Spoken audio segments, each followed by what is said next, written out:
Do you ever feel like everyone around you is the same and you look like them and you talk like them and you act like them, but you never quite fit in and you don't know why? Well, that was me, and I was just one among the masses. For my entire life, all 18 years, I grew up in the same place, same house, and for the most part, I thought it was completely normal.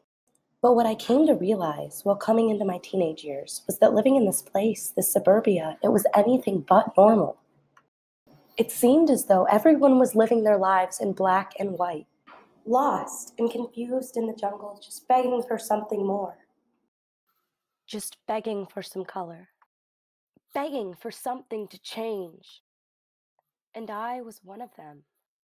This is my story of what it was like to be living in the jungle.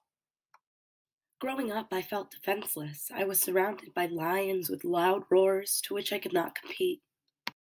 A girl who would often retreat to the trees and enjoy the safety of her home. Only after years of being afraid of the lion's roar did I realize that I could become king of the jungle all on my own. And I didn't have to do it through cruelty or fear. I didn't have to do it in a colorless fashion. I became king of the jungle through kindness and bravery, through light and color, and I wouldn't have it any other way. This story all started with a birthmark. My grandmother has it, my mother has it, my sister has it, and I have it. Some worse than others, but it's a birthmark that continues up the middle of our face from our lip to our forehead.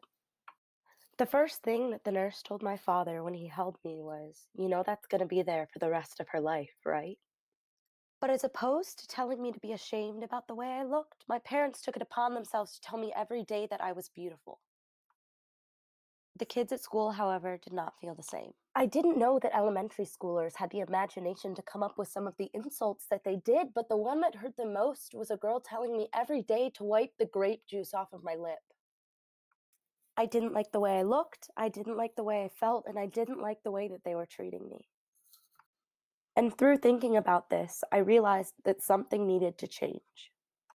I realized that all along, this color people had been searching for, I had been born with.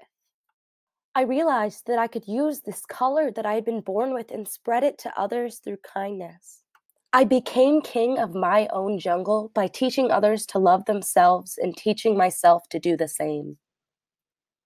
Through living in the jungle, I learned the fundamentals of being a human being. And though it wasn't pretty, this was my story of living in the jungle, and I wouldn't change it for anything.